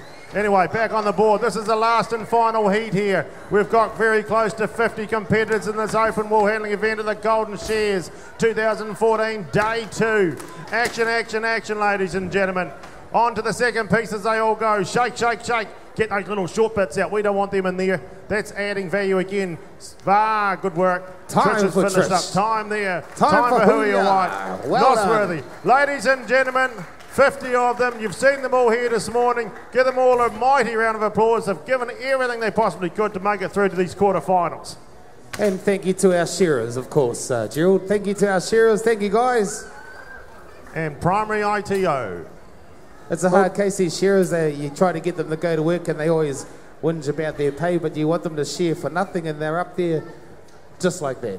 Yeah, well, that's what we like. I tell you what, there's something special about giving, isn't there? Well, Gerald, you'll never empty your pockets by giving, I can tell you that. I've been handed the results of the men's wool pressing semi-final, Coral. And between first and second position, ladies and gentlemen, there is 2 points. So it's very close between the top 2. But ladies and gentlemen, the 2 finalists in the men's wool pressing later on this evening, up on the stage, will be Vinny Goodyear. And he's going to be closely followed and beaten, or tried to be beaten up on the stage, by Jeremy Goodyear, ladies and gentlemen. So we got the 2 Goodyear brothers battling up on stage. We'll see some sparks up there, I'm sure, Coro. We're going to see a bale press tonight in under 7 minutes, I reckon, by these singles guys. Oh, Jeremy. Vinny really wants to take it out, though. Yeah, Jeremy said he's going to go for 5 minutes. Oh, he's going to. Hey, and you know, in the program, there's a beautiful little bit of an excerpt there on their brother. Yep. Did you see it? I did read that. And it is good reading, and these boys have got a lot to do tonight, haven't they? They have, and I'm sure they'll put on a real spectacle. They did it last year, and they'll be fighting hammer and tongs. And as soon as they come down off the stage, it'll be all smiles and handshakes again. Wouldn't it be great if they dared heated and they both won? Yeah, has that ever been done before? No, it's going to happen tonight. Oh, well, we'll see.